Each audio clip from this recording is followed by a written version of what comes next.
institutions and the leadership it has provided.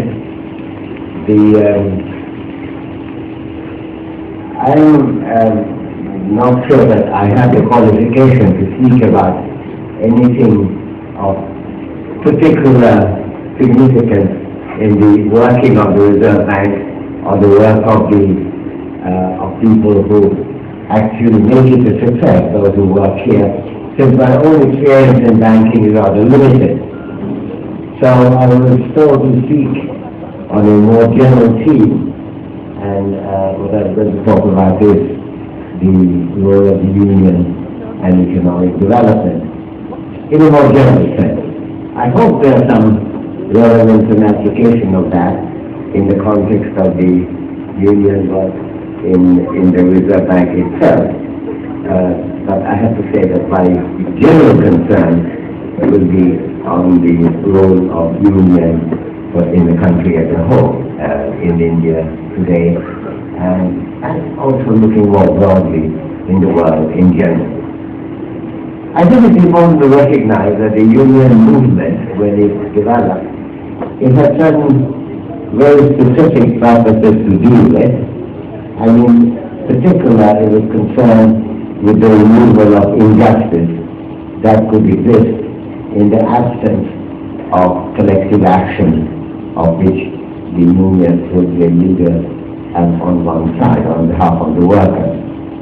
And the idea was that given inequality of power and the asymmetry of the power relation, that the voice of workers could be made much sharper, much stronger, much more effective by being together as a social entity with its economic implications, its political implications, and ultimately its social implications as well. Now, the Union movement was essentially born in Europe at one stage, like many of the basic ideas of working class solidarity. It had a particular role in various aspects of the change that Europe was experiencing from the 18th century onward, in its period of what used to be called European Enlightenment. And that was not formally in the form of union power, but it came into it quite a bit. It did come into it even in the declaration of the French Revolution, when the slogans were liberty, equality, and fraternity.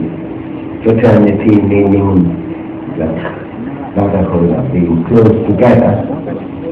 That, of course, was part of the thing that the Union was trying to provide, making a kind of solidarity on the part of the workers based on the relationship between them and the supportive role that they can play with each other, which can produce something which will be of general interest to the people at large, and in particular interest to the workers in particular. And I think if that was in the 18th century, in the 19th century, you find the beginning of working class movements in the form of unions, organized appropriately often in industrial lines, in dealing with issues of the day. Now, I think the thing to recognize is that these two clues are in understanding union. One is that it's concerned with injustice, removal of injustice. And the other is that it's concerned with working class solidarity, even when the unions are of a particular group of workers in a particular establishment, in a particular institution. There is underlying that a general sense of a working class solidarity, which gives the union movement its basic character. And the removal of injustice has to be interpreted naturally in terms of the needs that are particularly important at that time. Now, there are two kinds of injustices which were particularly serious in both in Europe in the 19th century and 20th century, as well as in the United States. One was kind of specific injustice that may be given, that may result in the life of an individual worker, like being unfairly dismissed, or being penalized for something which is not a ground for penalization, but the penalization comes nevertheless, not because of some guilt has been committed, but because of a fairly arbitrary use of power. Now, when an individual worker is not in a position to protest about it, it is possible for a union on behalf of the collectivity of the workers to protest with a bigger voice and make the person's case better understood, better defended, and ultimately better grounded. So that was one kind of thing. The other question, of course, was centrally connected with the issue of bargaining about wages, also about working conditions. Both these are important issues, namely that exploitation should be, to the extent possible, eliminated, and the working conditions should be appropriate to situations that exist at that time. And the union certainly played a very major part in the change of the European scenario, and it actually has evolved beyond that, but these were how it began. Now, along with that came a political role. Namely, unions can provide a leadership in a political struggle. In the political spectrum, coming more from the left rather than from the right, coming on behalf of workers as opposed to employers, industrialists, or the government for that matter. So there was an element of adversarial politics also, all throughout the union's role, and the different organizations of the union that existed, and there was a certain amount of rivalry between the international federations, which united unions of different countries around a particular set of issues. Now that became very important in the context of Britain when the Labour Party was born, because the Labour Party was ultimately a political manifestation of the Union. And when it first came in the 19th century, it had a small space. It didn't look that it would have the future in front of it. There were basically the British concepts. There were Tories or conservatives, and there were liberals or progressives, or Whigs as they used to be called. Now, Labour entered into it, and essentially what it did was to capture the ground, the radical, relatively radical ground that the Whigs or the quote-unquote liberals in that sense had been occupying. And then, of course, through the politics of Britain change, Labour became one of the two major parties along with the Conservatives, which were Tories. Now, in the context of the movement of a more revolutionary kind, the unions also originally played a part in the sense that they provided the backbone of revolutionary struggle, and they were particularly part of socialist movements and the communist movements of various kinds. Now, injustice is, as I mentioned, a central issue here. So by that time, when we're looking at the political role, the focus on injustice has moved from individual issues, which remain, but it went beyond that, about unfair dismissal, unfair treatment of individual workers, and even beyond the unfair working conditions of particular factories, of particular industries, to a broader question of political power in which the voice of workers and the laborers might be more important. And this became then the backbone of the political struggle that you saw, and you saw that in not just in Britain, but in Germany, in Italy, in France, and of course in Russia. Now, I think if you take that background in mind, the question that we have to ask today is, first of all, what are the manifest injustices that are faced today in the country in the context of economic development, and what the unions can do in dealing with these injustices? That becomes a very important issue.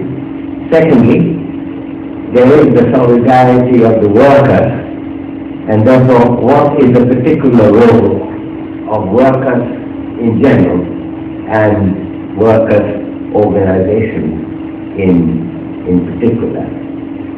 And thirdly, in the political question, what are the important issues that require defense, that require issues of injustice, that require a stand to remove those injustices, to make a larger realization of justice possible.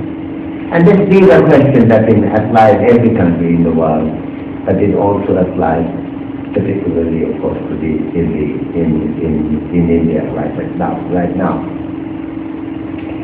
So I have to say that at this point, that the issue of injustice was defined rather narrowly when effectively after a revolution of a communist kind, unions essentially became institutions without any kind of power. The argument then was that the battle has been won, there is no injustice, therefore the unions didn't have any role. And that happened in Russia, that happened in China, it happened in Vietnam and Cambodia and so on. Now I think there was a basic confusion at that point, because certainly if you were looking at a relationship between workers and industrialists, there was certainly a big transition in the Russian Revolution or the Chinese Revolution. On the other hand, issues of injustice can arise in all kinds of ways. And as you know, of course, Soviet Union is now gone. But if you look at China, a lot of the questions that come up today are concerned with injustices here, injustices there, that may be concerned with bad treatment of some people by local party officials or even by the government. And then again the question arises, is there a role for union? And in the absence of it, that tends to take a rather haphazard form, which it is at the moment taking quite a lot in China. China is full of discussion about how injustices of various kinds could be changed. Now, in some ways the Chinese government used to be much harsher with these movements than they are now, and it is, I think, very much to be welcomed that there is much greater tolerance of this kind of anomaly, that there are injustices that remain. But there was a conceptual problem in assuming that since workers, quote unquote, have seized power, injustices must have gone away. So the injustices come in many different ways. And one of them is the issue that there could be unfair treatment of an individual, of a locality, of a branch, of industry in some regions compared with others. And there is a question of a voice that's needed. So I think there is a gap here which has to be addressed. Now, my focus, however, isn't China, though it interests me a great deal. I often actually do go to China, happen to chair the advisory board of Peking University Development Institute, so I have things to say on that subject. On the other hand, and this is the subject on which the Chinese are increasingly very involved. There's a lot of discussion. China is not the monolithic country that it used to be now earlier. And you see, to me, very welcome change in which there's a great deal of discussion of what injustices remain. But underlying that has to be an understanding that just because a revolution has occurred, it cannot be assumed that injustices cannot arise in any form in a post-revolutionary state. That was, I think, an intellectual conclusion from which both Russia and China did suffer. And I think when you come to some countries, like the Cambodia, which went through a real holocaust of arbitrary power, including wholesale massacre of people. Had there been a union movement, there could have been resistance of the kind there wasn't, because there was no union movement left. Its need was strongly felt. In the case of China, even at the time of the Chinese famine of 58-61, in which 30 million people died, the union could have played a part if it had an independent role. But if it was nothing other than a branch of the government, then you wouldn't see any dissent. That is one of the reasons why the famine could continue for 3 years, with tens of millions dying each year, without an opposition, because there was no adversarial role that any organization like a union could play, since the union wasn't there and there wasn't any other organization which had taken its place. That is a completely different line of issues which I'm not going to pursue anymore, though I intend to write on that subject in some future work. But in the context of India, the situation is quite different.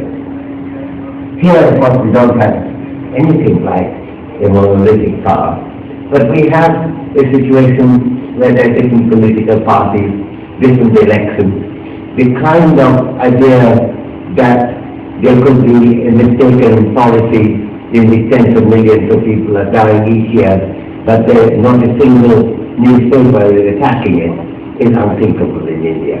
That is absolutely not our problem. So what are our problems? Well, at the political level, there are some major issues connected both with specific working class interests as well as values for which the working class movement have always stood for. One of which is justice in the broad sense, another one of which is non-discriminatory, secular understanding of politics. So it's not surprising that the union-led left-wing parties have often had a particular role to play in the defense of secularism in India. Secularism has been under threat at different times. I believe the threat is somewhat less now than it was about 15, 20 years ago. But it exists, and to the extent it exists, the union certainly has a role. The fact that it's not a bargaining situation about wages, about working conditions, but about secularism of the country, does not make it any less relevant. Because if my thesis is correct, unions have been dealing with issues of injustice, and injustices can come in many different forms, and when it does, one has to address the injustices in that form.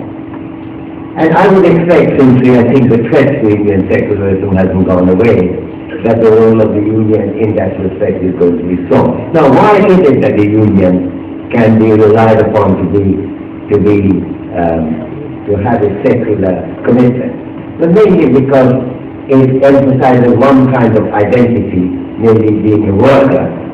And that identity does not distinguish between Hindus and Muslims and Sikhs and others, Christians and others. Since that identity is, in the context of union vision, is placed in a less aggressive, less independent, less um, adversarially active position than it would be if the union didn't exist. So the thesis here is that the unity of the working class itself is an argument in favor of the unity of different religious parties. Not because the union actually say anything about religion, but just because working class unity has to be seen, and indeed is seen, as being something which submerges the divisiveness that comes with religion, because the union member could be a Muslim or a Hindu or a Sikh or a Christian, and it couldn't make any difference in the context of union philosophy. And that, I think, would continue to remain very important in India.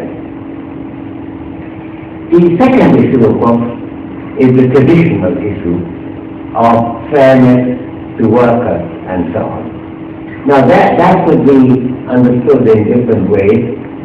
One of them is the working condition, and I think of that, I think we already heard about the bad working conditions and why one could try to move away from that. And these are main issues that quite often questions will arise at a general level and in a particular level in a particular place. And obviously unions will have a general role there. But there is also an issue, not a particular issue of the Reserve Bank Union, but a unionism in general, that if you look at the distribution of income in India, certainly wages have been lagging well behind the general advancement of national income per head. And indeed, it's only some unions that have been successful. In particular, and the Reserve Bank falls in between somewhere, I've been spending some time looking at the statistics on it over the last 20 years when India has seen a lot of economic growth, but wage rates have fallen behind. I think it's only the civil service unions that have kept pace and indeed sometimes exceeded because of the GNP per head. Most others, and particularly rural laborers, have fallen enormously behind. Indeed, if you look at rural wages, the rural wages in China in this period of last 20 years have risen about 6 to 7 times faster. I don't mean 6 or 7%, I mean 6 or 7 times faster than rural wages have in India. That is an important issue of India.